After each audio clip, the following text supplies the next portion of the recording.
Hi friends, in this video we will understand the determination of equilibrium level of income output or employment by saving investment approach.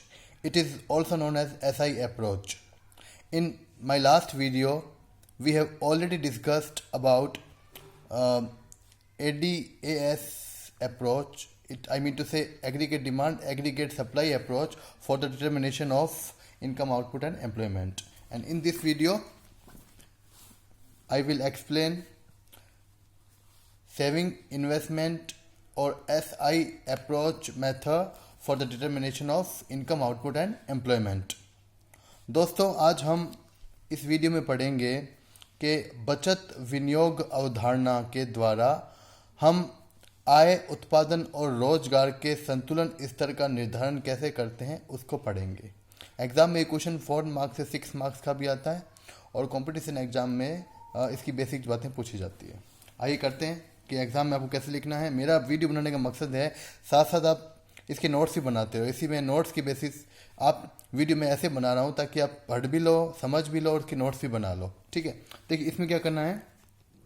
According to this approach or method, the equilibrium level of income output and employment is determined at a point where planned saving and planned investment are equal to each other. यानी इस approach या method के अनुसार income output और employment के equilibrium level का determination उस point के ऊपर होता है जहाँ पे प्लान्ड सेविंग और प्लान्ड इन्वेस्टमेंट बराबर हो जाते हैं। यानी जहाँ पे बचत और विनियोग आपस में बराबर हो जाएंगे, जहाँ पे S is equal to I, saving is equal to investment, और I should say planned saving equal हो जाएगी प्लान्ड इन्वेस्टमेंट के, तो उसी पॉइंट के ऊपर हो जाता है इनकम आउटपुट का निर्धारण। आगे देखिए इसमें अब हमें इसका डायग्राम बनाना है। ठीक है, तो डायग्राम मैं प्रीफर करूँगा कि आप पेंसिल से बनाएं ताकि गलती हो जाए तो हम उसको सही कर सकें। तो पहले हम दो एक्सिस बना लेते हैं।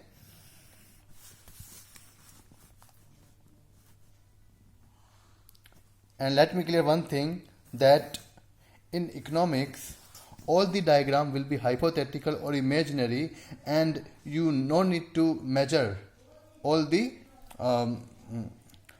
the variables। मतलब इकोनॉमिक्स में जो भी डायग्राम बनते हैं वो इमेजिनरी बनते हैं या अप्रोक्सीमेटली बनते हैं। आपको उसको स्केल वगैरह से नाप तोल के बनाने की कोई आवश्यकता नहीं होती है, बस लगे कि उस चीज़ का डायग्राम है।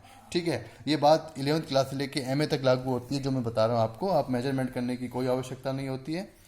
अब हमारी अप्रोच क्या है कि जहाँ पे S इज इक्वल टू आई हो जाएगा, जहाँ पे S और I सेविंग इन्वेस्टमेंट बराबर हो जाते हैं, तो हमें इस डायग्राम में सेविंग और इन्वेस्टमेंट का कर्व बनाना है।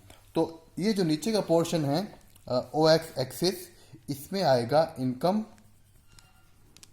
और आउटपुट एंड एम्प्लॉयमेंट। ये नीचे ले लेते हैं OX एक्सिस के ऊपर, और ऊपर जो OY एक्सिस है यहाँ पे लेना है आपको सेविंग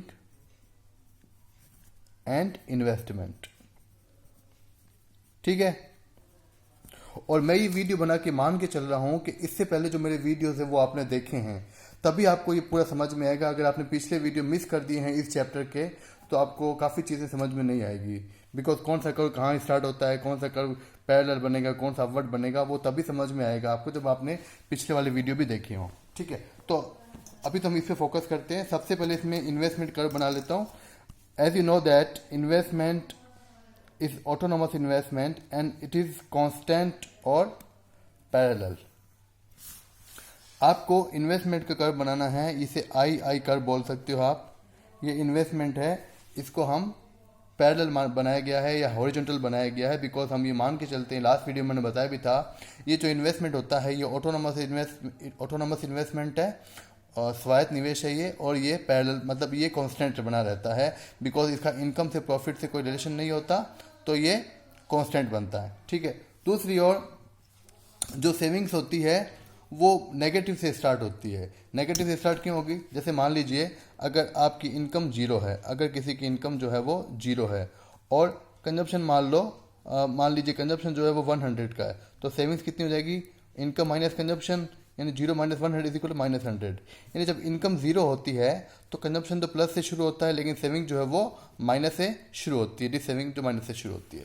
तो जब इनकम तो यहाँ पे जीरो है तो सेविंग्स मान लीजिए यहाँ से मान लेते हैं कि यहाँ से शुरू होगी फिर आगे बढ़ती रहेगी। तो अपन यहाँ से ले लेते हैं इसको, सेविंग को माइनस पोर्शन से शुरू कर लेते हैं माइनस 100 से और फिर ऊपर की तरफ ले जाते जाइए।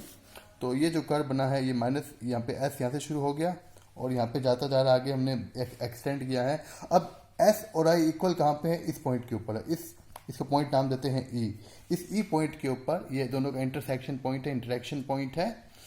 इस पॉइंट के ऊपर सेविंग्स और इन्वेस्टमेंट इक्वल है। तो इसी पॉइंट से जहाँ सेविंग इन्वेस्टमेंट इक्वल हो जाती है उसको आप नीचे मिलाओगे तो आपकी जो इनकम या आउटपुट एम्प्लॉयमेंट प्राप्त हो गया ओ वाई आपकी इनकम या आउटपुट एम्प्लॉयमेंट प्राप्त हो गया, because this is the equilibrium point. This is called equilibrium point, it is equilibrium point. अब अगर 6 मार्क्स का क्वेश्चन आता है then you have to explain the diagram also. मतलब डायग्राम जैसे बनाया ना वो पूरा लिखना होता है। कैसे देखिए, जैसे देखिए मैं इसको देखिए आपको सुना समझाता हूँ और आप फिर बाद में नीचे की चीज़ नोट कर लेना। देखिए ये नीचे की ओ एक्स एक्सिस है, तो देखो in O X axis we represent income output employment and in the O Y axis we represent saving and investment. Okay, and point T is equilibrium point because at this point saving and investment line or curve intersect each other, so they are equal at this point and as a result OY income output or employment is determined। ये बात आपको लिखनी है जैसा मैंने नीचे लिखा, देखिए आप इस चीज़ को नोट कर लीजिए। देखिए same cheese, in this diagram OX axis represent income output employment and OY axis represent savings and investment। Point T is equilibrium point where savings and investment curve or line intersect each other, as a result OY income output employment is determined। ये बात हमने वो लिख दी है। आइए आगे करते हैं। अब एक क्वेश्चन आता है, कभी कई बार आता है हॉट क्वेश्चन के रूप में कि what will happen if savings and investments are not equal to each other. भाई हम तो ये मान के चलते हैं कि जहाँ पे सेविंग्स इन्वेस्टमेंट बराबर हो जाएगा ना, जहाँ पे दोनों इक्वल होंगे वहाँ पे इनकम का आउटपुट का डिटर्मिनेशन होता है। मान लो ये दोनों आपस में बराबर नहीं है, सेविंग ज़्यादा हो सकती है, इन्वेस्टमेंट ज़्यादा हो सकता है। तो अगर सेविंग ज़्यादा है इन्वेस्टमेंट से क्या होगा, या इन्वेस्टमेंट ज़्यादा है सेविंग से तो क्या होगा, इसका मतलब है ये। तो जैसे मान लीजिए आ गया what happen if savings and investment are not equal to each other. तो पहली कंडीशन लेते हैं, अगर सेविंग्स ज़्यादा हो इन्वेस्टमेंट से, अगर आपकी बचत ज़्यादा है निवेश से तो क्या होगा। अगर सेविंग ज़्यादा होगी तो इसका मतलब क्या हो गया, it means household are savings more money.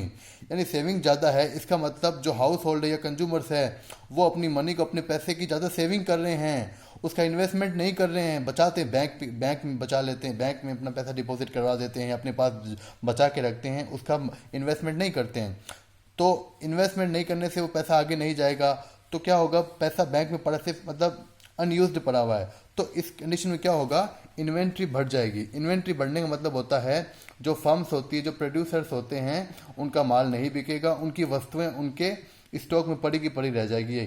Inventory का मतलब होता है जो फर्म्स के पास या प्रोड्यूसर के पास जो गुड्स एंड सर्विसेज का जो स्टॉक होता है, जो बेचने के लिए, जो सप्लाई करने के लिए, जो मार्केट में बेचना चाहते हैं, तो उनकी जो गुड्स है वो जो इन्वेंट्री वो बढ़ जाएगी, यानी माल जो है वो अनसोल्ड पड़ा रह जाएगा। ठीक है, उसे बोलते हैं इन्वेंट्री। इन्वेंट्री बढ़ जाएगी। अब इसे ठीक करने के लिए क्या करना पड़ेगा, to correct this situation firm will reduce production. अब वो क्या सोचेगी फर्म कि भैया पहले से माल पड़ा हुआ है, पहले से इन्वेंट्री पड़ी हुई है, तो नया प्रोडक्शन नहीं करेंगे। फर्म जो होगी वो अपना प्रोडक्शन क्या कर देगी, रिड्यूस कर देगी। फर्म्स अपने प्रोडक्शन को कम कर देगी और तब तक कम करती रहेगी जब तक सेविंग और इन्वेस्टमेंट आपस में बराबर नहीं आ जाते। ठीक है, दूसरी ओर अगर उल्टी कंडीशन हो, if saving is less than investment, अगर आपकी बचत जो है वो निवेश से कम हो तो क्या होगा। इसमें उल्टा, बिल्कुल इसका उल्टा कर लीजिए। अगर लोग सेविंग्स जो है वो कम करते हैं, इन्वेस्टमेंट ज़्यादा करते हैं। इन्वेस्टमेंट ज़्यादा करने का मतलब डिमांड ज़्यादा है, डिमांड ज़्यादा है यानी इन्वेंट्री विल फॉल, जो स्टॉक पड़ा हुआ वो कम पड़ जाएगा। मतलब माल जो है वो इतनी ज़्यादा डिमांड है कि जो सप्लाई हो रखी है, जो इन्वेंट्री हो रखी है वो कम हो जाएगी। इन्वेंट्री कम होने से क्या होगा कि firms will increase production, firms को अपना प्रोडक्शन बढ़ाना पड़ेगा और फर्म्स अपना प्रोडक्शन तब तक बढ़ाती रहेगी जब तक सेविंग इन्वेस्टमेंट बराबर नहीं हो जाते हैं। ठीक है, आइए आगे देखते हैं।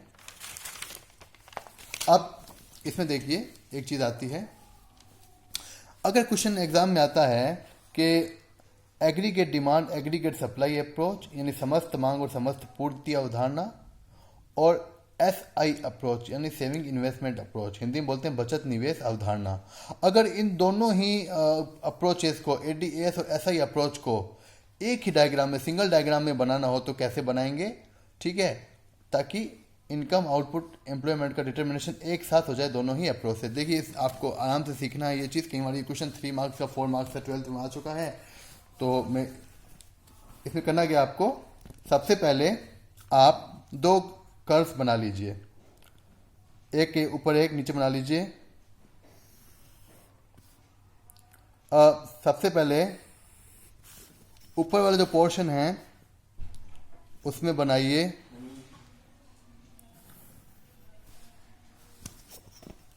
This is OX axis, this is OY axis. Similar नीचे भी आपको ऐसा ही करना है।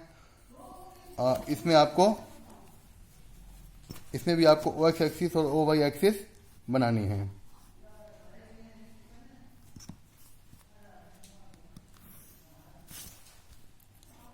ये X हो गया, ये 0 हो गया, ये Y हो गया। ऊपर जो है डायग्राम उसमें एग्रीगेट डिमांड और एग्रीगेट सप्लाई आएगी OY एक्सिस में, और नीचे वाले OY एक्सिस पे आएगा saving and investment, saving and investment. और दोनों ही डायग्राम में जो OX एक्सिस है उसमें इनकम, आउटपुट और एम्प्लॉयमेंट आएगा, और यहां पर भी इनकम, आउटपुट और एम्प्लॉयमेंट यहां पर आ जाएगा। ठीक है, अब देखिए सबसे पहले अपन aggregate demand aggregate supply approach बनाते हैं। एग्रीगेट डिमांड में कहाँ होता है, जहाँ पे एग्रीगेट डिमांड एग्रीगेट सप्लाई के इक्वल हो जाए, और यहाँ पे कहाँ होता है इक्विलिब्रियम, इसमें तो यहाँ पे होता है, और इसमें कहाँ होता है जहाँ पे सेविंग और इन्वेस्टमेंट बराबर हो जाते हैं। तो यहाँ पे देखिए आप सबसे पहले आप ADAS बना लेंगे। ये लाइन जो बनेगी, एक तो बनेगी 45 डिग्री की लाइन। ये 45 डिग्री की लाइन जो होती है ये एग्रीगेट सप्लाई भी कहलाती है, और इसी को इनकम लाइन भी बोलते हैं। और एग्रीगेट डिमांड जो है वो थोड़ा सा ऊपर से शुरू होता है, ये दिस इज एग्रीगेट डिमांड। अब ये दोनों कहाँ इंटरेक्ट कर रहे हैं, इंटरसेक्ट कर रहे हैं। ये मान लीजिए अपन यहाँ पे ले लेते हैं +A ले लेते हैं इसको, या 100 ले सकते हैं। ये हो गया इक्विलिब्रियम पॉइंट। अब इस पॉइंट को आपको नीचे तक मिलाना है, इस पॉइंट को आप नीचे तक मिला दीजिए, चाहे डैश डैश से मिलाओ चाहे कंटिन्यू लाइन से मिलाओ, दोनों चलेगा। ठीक है, अब उसके बाद आप, क्योंकि इन्वेस्टमेंट बनाना पड़ेगा, इन्वेस्टमेंट आपका क्या बन रहा है, इन्वेस्टमेंट आपका कांस्टेंट बनता है। ठीक है, तो ये II बन गया आपका, इन्वेस्टमेंट का कांस्टेंट बन गया।